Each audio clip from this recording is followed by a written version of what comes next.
Lito. O fatídico voo da Air France.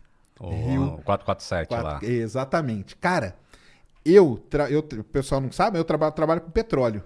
Na sexta-feira, eu tava trabalhando no Rio de Janeiro, dentro da Statoil. Dentro da Statoil. Eu tava dando um curso lá para os geólogos e para os geofísicos da Statoil. E todos eles estavam felizes que no domingo eles iam para Noruega. Todos eles iam para Noruega no domingo. Ficar um mês lá e tal, cara. E beleza, né? Eu peguei aquela informação lá, terminei o curso sexta-feira, despedi do pessoal e tal, não sei o quê. E aí, fui pra cá, voltei, né? Eu fazia essas loucuras aí, só que eu ia do Rio pra São Paulo durante anos, fiquei indo e vindo, é um negócio que é dureza. E aí, domingo, né? De noite, né? 11, veio a notícia lá. Cara, mas eu nem me liguei, porque era pra França, né? O voo. Era. E aí, segunda-feira, eu voltei na Statoil pra pegar as coisas, cara. Cheguei lá, cara, o chefe tava, cara, acabado, cara. Nossa. Porque toda essa turma... Dele. Não só a equipe dele, cara.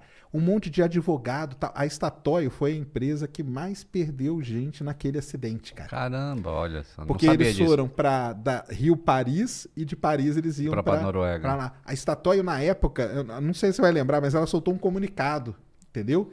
Porque foram muitos funcionários de uma vez. Cara, tem uma história muito triste. Tinha uma menina, olha a vida dessa menina, cara. Ela tinha acabado de se formar em geologia na UFRJ. Com uma semana de formada, ela arrumou um emprego na Statoil. Caramba. Na semana anterior, no sábado anterior do acidente, ela tinha casado, cara. Olha isso.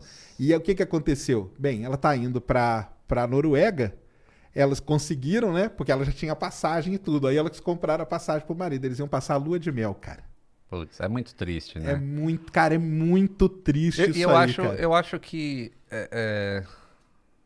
todas essas histórias que existem dentro de um avião quando ele se acidenta é que causa esse tipo de comoção. Não, e quando você tem a pessoa. E quando você foi próximo, cara. Isso. Porque, cara, eu fiquei uma semana inteira com essa turma toda, cara. Entendeu? E na hora que cara, o chefe, cara, tava assim, cara. Ele falou, cara, eu nem sei o que eu vou fazer, porque eu perdi todo mundo, cara. Todo mundo, cara. É uma. Assim, a gente teve já esse ano aqui, final do ano passado, esse ano, 3 ou 4 acidentes graves de ônibus que morreram todo mundo. Mas não é contada a história daquelas pessoas que estão lá dentro, como é contada a história das pessoas que estão dentro de um avião. Exatamente. E eu acho que isso dá isso faz diferença. Todo né? acidente é muito triste. Toda perda de vida é extremamente triste, né? Exatamente. Mas a do avião, especificamente, ela é muito bem documentada e narrada e exposta pela imprensa. Isso causa realmente com que as pessoas tenham mais medo de entrar no avião do que num ônibus. Exato, né? Exato, é isso mesmo. Então, E esse acidente aí da Air France, ele tem um negócio muito... Depois, né?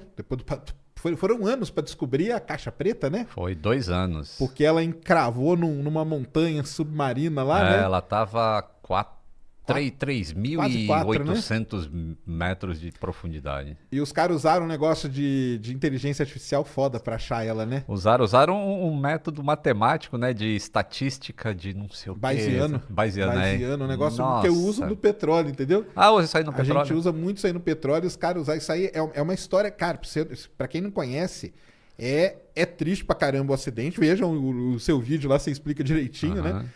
Mas tem um documentário que passa, não sei agora em qual TV que é, não sei se é do Discovery, que os caras contam toda a história para encontrar o negócio. Chamaram os matemáticos lá. Exato, isso eu conto no meu vídeo. Você fala no seu vídeo também, fala né? no vídeo.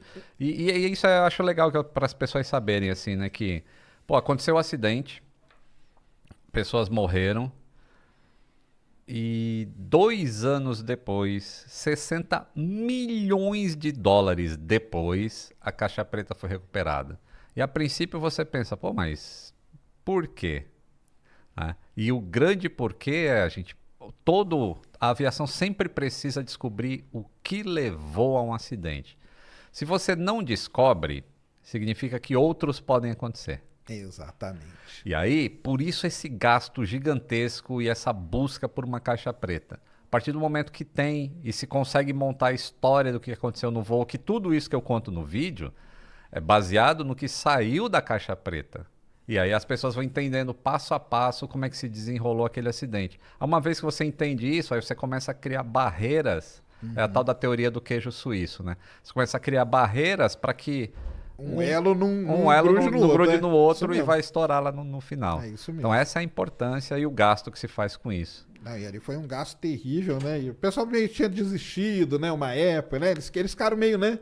Passar porque não encontravam. Isso, e até tal. que chamaram esse grupo de matemáticos. Olha a ciência aí também É, ajudando, E aí né? os caras fizeram todo uma negócio, usaram lá a teoria bayesiana e foram diminuindo o raio de busca e tal, né? É. Porque é fogo mesmo, né? O negócio cai no meio do Atlântico, né, cara? Que pode parar em qualquer lugar, né? Pois é. E aí, né, sempre que a gente fala de Air France e esses 2 anos, as pessoas... Ah, e o Malaysia que desapareceu e ninguém encontrou. E eu sempre costumo falar, cara, olha a dificuldade que foi para encontrar um avião inteiro que antes dele se chocar com o mar... Ele não explodiu, né? Não, ele não explodiu, ele desceu assim... Caiu de barriga, né? Caiu de barriga, né, estatelado no mar e afundou. E se quebrou no choque, né, e afundou. Mas momentos antes dele cair, ele está enviando informação das panes que ele está tendo para o satélite e chega a informação na Air France, que é a dona do avião. E essa informação que vai tem a latitude e longitude. Ou seja, se sabia exatamente o ponto no espaço em que aquele avião se chocou um pouquinho antes, né, de se chocar com o mar, e levou 2 anos para encontrar. Imagina o Malaysia, que ninguém sabe o paradeiro daquele avião, se o cara voou até acabar o combustível, se baseado em ping de satélite Caramba. e foi em direção ao Oceano Índico. Como é que você vai achar um negócio no Oceano Índico? Quais são as hipóteses aí para Malaysia que o pessoal levanta mais? Tem diversas, tem as malucas, aí tem um tal de Jeff Wise. Que foi abduzir o avião. Ele vai por essa onda aí. Mas não, de abdução ele não fala, mas ele fala que o avião, ao invés de. O avião enganou, assim, ele não desviou para o sul. Ele foi, na verdade, para o norte, para uma base russa. Por quê? Eita, Né? lá. Assim, Que ele doideira. fala umas doidas e fala de sinal de GPS. Aí cria aquelas, né, conspirações que para você provar, aí você precisa despender de um tempo para falar, pô, você tá falando um monte de besteira, bicho. Porque o satélite, o ping, através do Doppler, se sabe que ele foi pro sul, ele não foi pro norte de jeito nenhum. E você tá falando em cima de uma imagem de Google Maps, Né, sabe? não dá, né? Aí não dá, né? Mas ele tem essas teorias aí tem a teoria do sequestro, que não se sustenta porque nenhum grupo terrorista Assumiu. assumiu. E aí, para que você vai, né, ir para uma ilha com a Gisele Bündchen e não fala para ninguém que você foi? Exatamente. Então, é isso, né? O terrorismo, infelizmente, vive disso. Ahn, e tem a do suicídio do comandante, que Ele mergulhou com o avião no mar, é isso?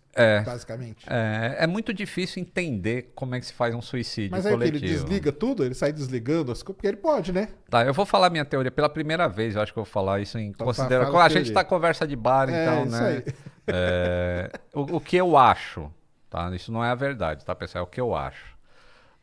Que o comandante, que é o que tinha mais motivo para se suicidar, baseado no que a polícia encontrou no simulador de voo da casa dele e tudo mais, e ele estava com problema político, perseguição lá na Malásia. Então eu acho que ele matou o copiloto. E existe uma maneira não muito difícil de fazer isso dentro do cockpit do 777, que eu obviamente não vou falar, mas existe uma maneira não muito difícil.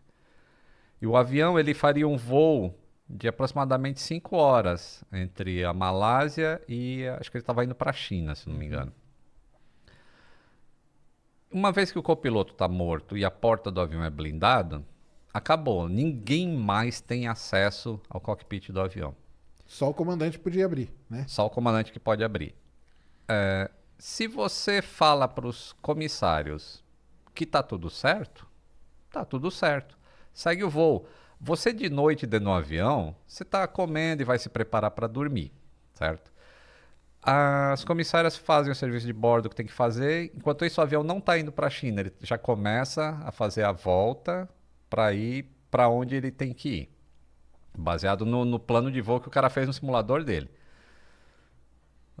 E por que ele não... Por que isso não chama atenção? né? É de tipo, ninguém vai no banheiro, ninguém vai nada. Em algum momento, eu acho que a tripulação de cabine, que são os comissários, devem ter se sentido desconfortáveis, mas o comandante pode ter dado uma desculpa qualquer. Existe uma teoria que diz que ele pode ter despressurizado o avião. E aí todo mundo morreria antes de por qualquer hipóxia. coisa. É. Entendi.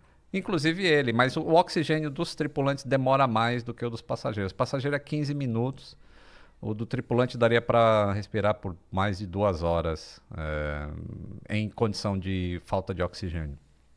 Eu acho que ele não precisou fazer isso.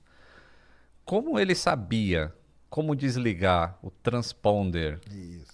e toda a parte de comunicação externa do avião, ele também sabia como desligar o sistema de entretenimento dos passageiros, que mostra o mapa para onde o avião está indo. Aquele mapinha que você fica acompanhando, ele pode ir ali e Isso, ele tira desliga lá. só aquilo. Entendi. Entendeu? O sistema de filme continua Tá funcionando. tranquilo, só o mapinha que não. Porque a partir do momento que ele tenta fazer alguma coisa, a vida dele começaria a ser infernal. Assim, os passageiros, para onde a gente está indo? Por que né, caiu máscara? As comissárias, caiu uma... Ia ser bem complicado. Ao passo que se ele faz um voo normal, estamos indo para a China, ninguém sabe para onde está indo, entendeu? E aí ele faz uma grande sacada que eu acho assim, eu não sei que ponto de maldade do ser humano consegue isso, mas quando ele desliga o radar, o que acontece é que o avião para de dar informação para o controle de tráfego aéreo, de velocidade, de altitude e tudo mais. E isso é o radar secundário. Só que o radar primário continua emitindo onda e retorna um ponto. E aí, em algum momento no radar, tinha esse ponto aparecendo sem nenhuma informação. Então, o que você faz quando algum alvo entra no teu espaço aéreo e não diz o que é? É um objeto voador não identificado, despacha a força aérea para ver. Né? Isso aí. O cara, quando ele faz a curva em cima lá do mar do Vietnã e vai sobrevoar a Malásia de novo, entre a Malásia e o Vietnã, ele vai bem na fronteira entre os dois países.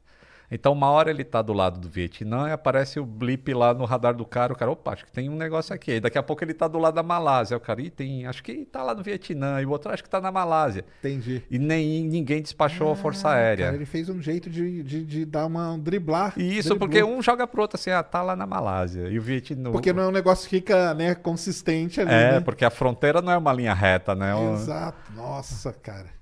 De uma maldade. Terrível. Mas acharam isso aí meio no plano de voo lá quando investigaram esse negócio? Não. Essa parte aí não tinha isso, mas tinha uns waypoints, assim, uns latitude e longitude entendi. lá pro Oceano Índico, no simulador de voo dele.